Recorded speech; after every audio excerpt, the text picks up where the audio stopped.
Hello and नमस्कार, मैं हूं प्रशांत और ये है आपकी कंपनी अकाउंट की क्लास नंबर 10 जिसमें हम कॉन्सेप्ट नंबर 10 करेंगे ओवर सब्सक्रिप्शन।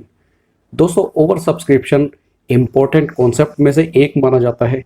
ज़्यादातर इसके क्वेश्चन में आपसे ओवर सब्सक्रिप्शन की एक टेबल बनवाई जाती है, बैलेंस शीट आपसे नहीं पूछी जाती। तो दोस्तों, आज की क्लास में हम ओवर सब्सक्रिप्शन को स्टेप टू स्टेप सॉल्व करेंगे। कंपनी अकाउंट के कोर्स को पूरी तरह से समझने के लिए हमने एक प्लेलिस्ट बनाई हुई है। आप डिस्क्रिप्शन लिंक पे जाएंगे तो आपको प्लेलिस्ट मिल जाएगी। तो दोस्तों, शुरू करते हैं आज की क्लास। मेरे दोस्तों से रिक्वेस्ट है, प्लीज मेरे चैनल को सब्सक्राइब कर दीजिए। आपका 1 सेकंड लगेगा, तो उठाइए नोटबुक और शुरू करते हैं आज की क्लास। दोस्तों, ये है आपकी क्लास नंबर 10 और कॉन्सेप्ट नंबर 10 ओवर सब्सक्रिप्शन। हमने ओवर सब्सक्रिप्शन को डिटेल में समझने के लिए एक क्वेश्चन पहले से लिखा है। मोस्ट इंपॉर्टेंट क्वेश्चन है। अगर आपने ये क्वेश्चन कर लिया तो आपके लिए ओवर सब्सक्रिप्शन को आगे करना काफी आसान हो जाएगा। सबसे पहले हम इसका बेसिक कॉन्सेप्ट समझते हैं क्या होता है। जब कंपनी पब्लिक को शेयर ऑफर करती है, कंपनी ने पब्लिक को 2 लाख शेयर ऑफर किए, जिसके रेस्पॉन्स में पब्लिक ने 3,60,000 शेयर के लिए एप्लीकेशन दे दी। अब देखिए, ये इस तरह की सिचुएशन हमेशा उस कंपनी के अंदर होती है जिसके रेपुटेशन बाजार में काफी अच्छी होती है।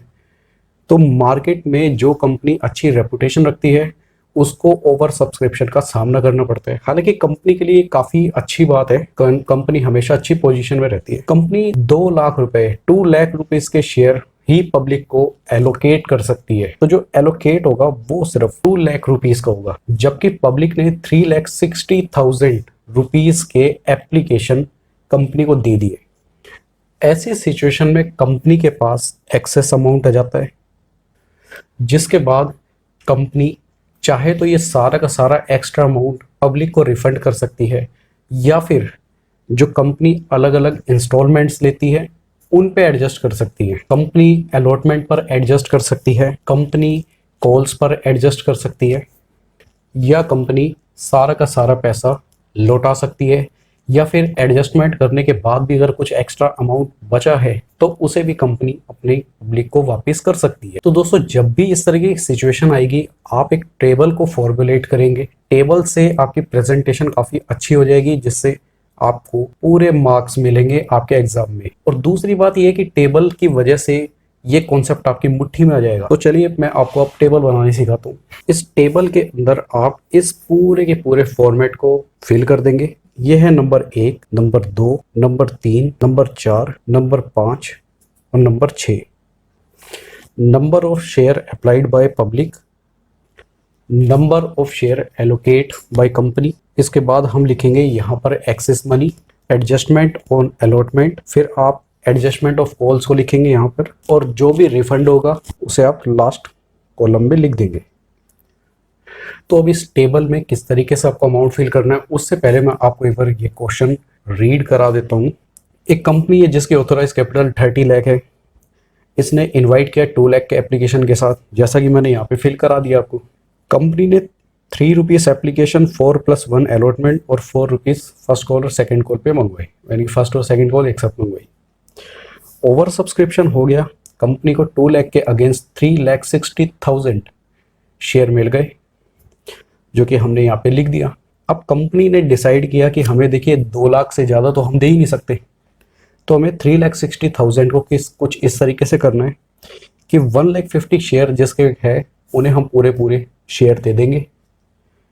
25,000 शेयर को हम कुछ भी नहीं देंगे, और 1,85,000 शेयर में हम सिर्फ 50,000 शेयर को इशू करेंगे। तो ये सेम टू सेम हम पहले यहाँ लिखेंगे कि किस तरीके से कंपनी ने एडजस्टमेंट की है। जिन शेयर पर 1,50,000 आया था उन्हें हम पूरे 1,50,000 देंगे। तो इसका मतलब ये है कि इनकी तरफ से कोई एक्सेस मनी आया ही नहीं है, तो यहाँ सब जगह हम नील कर देंगे। या तो आप इस तरह की डॉट्स लगा दीजिए या नील कर देना। अब बात करेंगे 25,000 शेयर की। तो कंपनी ने 25,000 को कुछ भी इशू नहीं किया, जिसकी वजह से कंपनी के पास 25,000 एक्स्ट्रा आ गए। शेयर पे 3 रुपये मांगा गया था एप्लीकेशन, 75,000 कंपनी के पास एक्स्ट्रा आ गए, जो कंपनी ने पूरा का पूरा पब्लिक को लौटा दिया। अब 1,85,000 की बात करेंगे। 1,85,000 को कंपनी ने 50,000 शेयर दिए। सबसे पहले जो ऊपर के हैं इनसे अब हमारा कोई लेना देना नहीं है, हम इसको यहीं की यहीं बंद कर देंगे। 1,85,000 शेयर को जब 50,000 दिया है, तो यानी कि हमारे पास एक्स्ट्रा 1,35,000 शेयर का अमाउंट आ गया है, जिस पे 3 रुपीज़ ईच आया है। हमारे पास टोटल 4,05,000 का अमाउंट कंपनी में एक्स्ट्रा आ गया। इन 50,000 शेयर ने एक तरीके से हमें काफ़ी ज़्यादा अमाउंट दे दिया, तो हम इनका वेट नहीं करेंगे कि इनका अलॉटमेंट का डेट आएगा या इनका फर्स्ट कॉल का डेट आएगा। हम आज ही इनके सारे अमाउंट को एडजस्ट कर देंगे। हमें अलॉटमेंट पर चाहिए 50,000 शेयर पर फोर रुपीज़ चाहिए, तो हम 4 रुपीज़ यहीं पे एडजस्ट कर देंगे। हमने फिर फर्स्ट एंड फाइनल कॉल पर 4 रुपीज़ मंगवाए, तो इन्हीं 50,000 से इनका हम 4 रुपीज़ की कॉल्स भी यहीं पर एडजस्ट कर देंगे। इसके बाद भी हमारे पास इनका 4 लाख में से अगर आप ये दोनों हटा दोगे, तो उसके बाद भी 5,000 एक्स्ट्रा आ रहा है, तो ये हम इनको वापस रिफंड कर देंगे। आप इन 3 कॉलम्स का टोटल लगाइए। तो इस तरीके से आपकी टेबल से प्रेजेंटेशन हो गई कि जो भी आपने एक्स्ट्रा मंगवाया था, यहाँ पे जो अमाउंट एक्स्ट्रा है, इसे आपने 2 लाख अलॉटमेंट पर, 2 लाख फर्स्ट कॉल पर, फर्स्ट एंड फाइनल कॉल पर, और 5,000 आपने रिटर्न करके इसको पूरा का पूरा एडजस्ट कर दिया है। अब हम इसका एक ग्राफ समझेंगे। कंपनी को 2 लाख शेयर पर कंपनी ने 3 रुपीज़ मंगवाए एप्लीकेशन, 3 + 1 यानी कि 4 रुपीज़ मंगवाए अलॉटमेंट, और 4 रुपीज़ मंगवाए first and final call. Company का प्रोसेस क्या होता है? जब एप्लीकेशन पर अमाउंट मंगवाया जाता है, तो सबसे पहले होता है मनी रिसीव्ड, और उसके बाद उस अमाउंट को ट्रांसफ़र कर दिया जाता है शेयर कैपिटल में। तो कंपनी ने तो 2 लाख शेयर इशू किए थे, लेकिन 3,60,000 का अमाउंट आ गया। 3,60,000 इंटू 3, कंपनी के पास 10,80,000 का अमाउंट आ गया, जिसे कंपनी ने शेयर कैपिटल में कंपनी अपना वापस 3 रुपीज़ ही डालेगी, क्योंकि इससे ज़्यादा वो डाल ही नहीं सकती। 2 लाख इंटू 3, 6 लाख। कंपनी ने 2 लाख रुपीज़ अलॉटमेंट पर यहीं पे एडजस्ट कर दिया। कॉल्स जो एक टाइम बाद ड्यू होती है, उसे कंपनी ने यहीं पे रिसीव कर ली, कॉल्स इन एडवांस, और बाकी अमाउंट रिफंड कर दिया 80,000, 10,80,000। तो आपका ये वाला बैलेंस और ये वाला बैलेंस बराबर हो गया। कंपनी अलॉटमेंट पर सबसे पहले करती है ड्यू, उसके बाद करती है रिसीव, और सेम प्रोसेस कॉल्स पर होता है। सबसे पहले इन्हें ड्यू किया जाता है, फिर रिसीव किया जाता है। कंपनी 4 रुपीज़ कॉल पर करेगी ड्यू, इस 8 लाख रुपीज़ में, इस 8 लाख में 6 लाख तो जाएगा आपका शेयर कैपिटल में, और 2 लाख जाएगा सिक्योरिटी प्रीमियम में। ऐसे ही जब कंपनी रिसीव करेगी, तो कंपनी 8 लाख रुपीज़ रिसीव करेगी। कंपनी अलॉटमेंट पर 2 लाख रुपीज़ ऑलरेडी ले चुकी है, तो company finally 6 lakh rupees public से रिसीव करेगी। Same first and final call में होगा। 2 लाख रुपीज़ के हिसाब से 8 लाख रुपीज़ को ड्यू किया जाएगा, और कंपनी एक्चुअल में रिसीव करेगी 8 लाख रुपीज़, जिसमें से company already calls in advance पर 2 लाख रुपीज़ एडजस्ट कर चुकी है। तो फाइनल कंपनी अमाउंट सिर्फ 6 लाख ही मंगवाएगी। हम इन्हें जर्नलाइज करेंगे, तो जर्नल एंट्री में आपको कंप्लीटली एक प्रेजेंटेशन दिखानी है। सबसे पहले मनी रिसीव की एंट्री करेंगे, 3,60,000 into 3, 10,80,000। Bank account debit to share application account being money received on 3,60,000 shares at the rate of 3 each. अब हम इस एप्लीकेशन को ट्रांसफ़र करेंगे शेयर कैपिटल में। शेयर कैपिटल में हम एंट्री करेंगे 6 lakh share capital, 2 lakh allotment, 2 lakh call in advance, और बाकी रिफंड 80,000। तो इसकी हम एंट्री बनाएंगे। शेयर कैपिटल अकाउंट का क्रेडिट, इसे डेबिट कर देंगे। Share application account debit to share capital to share allotment to call in advance to bank account. इस अमाउंट को इसी तरीके से पोस्ट कर देंगे। तो दोस्तों हम ये 2 एंट्री कर चुके हैं। अब हम करेंगे ड्यू की एंट्री। 2 लाख शेयर पर 4,000 और 3 का सिक्योरिटी, 2 लाख शेयर पर 4 रुपीज़, जिसमें 3 रुपीज़ है कैपिटल का और 1 रुपीज़ है सिक्योरिटी प्रीमियम का। Share allotment account debit to share capital to security premium. अब हम इस 8 लाख को पब्लिक से डिमांड करेंगे, और इस 8 लाख में हमें ऑलरेडी 2 लाख रुपीज़ एप्लीकेशन पे ही मिल चुके हैं।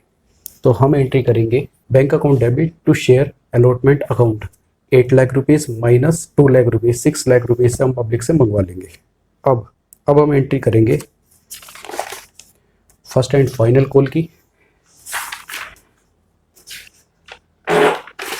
हम ये 4 एंट्री कर चुके हैं, 1 2 3 4। अब हम ये 2 एंट्री और करेंगे, जिसमें फर्स्ट एंड फाइनल कॉल को पहले करेंगे ड्यू, और 8 लाख में से 2 लाख को माइनस कर देंगे क्योंकि हम ये एडवांस यहाँ पे ले चुके हैं।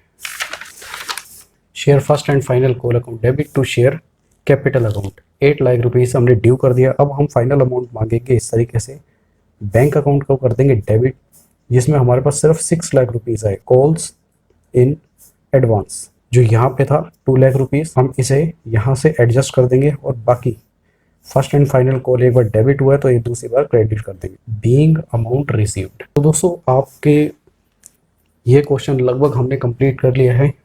जर्नल एंट्री अक्सर आपसे पूछी जाती है, लेकिन मैं मानता हूँ कि बैलेंस शीट काफ़ी इंपॉर्टेंट पार्ट होता है किसी भी क्वेश्चन का, तो आपको बैलेंस शीट भी बनानी आनी चाहिए। सबसे पहले तो आपने ये जो जर्नल एंट्री की है, इससे क्या आपको हासिल होगा, तो हम यहाँ से कुछ ऐसे अकाउंट निकालेंगे जिनकी रिलेवेंसी है, बाकी अकाउंट को हम हटा देंगे यहाँ से। देखिए जैसे एप्लीकेशन अकाउंट 10,80,000 से क्रेडिट हुआ, इसे हम डेबिट करके इसकी रिलेवेंसी खत्म कर देंगे। अलॉटमेंट अकाउंट 8 लाख रुपीज़ से यहाँ पे डेबिट है, और अलॉटमेंट अकाउंट एक बार यहाँ पे 2 लाख रुपीज़ से क्रेडिट हो गया, 6 लाख रुपीज़ से यहाँ क्रेडिट हो गया, तो ये अलॉटमेंट अकाउंट पूरी तरह खत्म हो गया। फर्स्ट कॉल अकाउंट एक बार 8 लाख रुपीज़ से यहाँ खत्म हो गया, और एक बार हम 8 लाख रुपीज़ से यहाँ खत्म कर देंगे। Call in advance 2 lakh rupees यहाँ पे है, call in advance 2 lakh rupees यहाँ पे, इसको भी हम हटा देंगे। अब बाकी जो अकाउंट बचे हैं हम उनके लिख लेंगे। बैंक अकाउंट, जहाँ भी आपको बैंक अकाउंट दिखे आप उसकी पोस्टिंग कीजिए 10,80,000। इधर बैंक अकाउंट आपका क्रेडिट है, इसे माइनस कर दीजिए 80,000। फिर आपका यहाँ पे बैंक अकाउंट डेबिट है, यहाँ 6 लाख रुपीज़ से एक और एंट्री कर दीजिए, और उसके बाद आपका बैंक अकाउंट यहाँ पे है, तो यहाँ से भी आप 6 लाख रुपीज़ से बैंक अकाउंट को बढ़ा दीजिए। हम इसे क्यों बढ़ा रहे हैं, डेबिट का मतलब होता है बैंक बैलेंस का बढ़ना, क्रेडिट का मतलब होता है बैंक बैलेंस का घटना, तो इसका टोटल आ गया 22 लाख। अब हम दूसरा अकाउंट पकड़ेंगे, share capital account. Share capital account एक बार यहाँ पे 6 लाख रुपीज़ से क्रेडिट हुआ, उसके बाद हमारे यहाँ पे एक बार और 6 लाख रुपीज़ से क्रेडिट हुआ, और उसके बाद हमारा फिर यहाँ पे 8 लाख रुपीज़ से क्रेडिट हो गया। इसके अलावा सारे अकाउंट हमने लिख लिए। सिक्योरिटी प्रीमियम को हम लिख लेंगे 2 लाख रुपीज़। शेयर कैपिटल का बैलेंस आएगा 20 लाख, सिक्योरिटी प्रीमियम का टोटल आएगा 2 लाख। आपके बैलेंस शीट में ये करंट एसेट्स में आपको शो करना है, ये आपका शेयर कैपिटल में आएगा, और ये रिजर्व एंड सरप्लस। अगर आप देखेंगे तो आपके बैलेंस शीट के दोनों लेवल बराबर हो चुके हैं। दोस्तों मैं इस क्लास में आपको बैलेंस शीट नहीं कराऊंगा, क्योंकि मैं पिछली 3-4 क्लास में बैलेंस शीट की लगातार प्रैक्टिस करा चुका हूँ। तो डिस्क्रिप्शन पे टेलीग्राम लिंक है, आप वहाँ से इसकी बैलेंस शीट देख लेना, मैंने नोट्स में डाली हुई है। तो दोस्तों मिलेंगे नेक्स्ट क्लास में, प्रोराटा अलॉटमेंट देखेंगे। तो खुश रहिए, पढ़ते रहिए, बढ़ते रहिए। मैं हूँ प्रशांत, साइन ऑफ।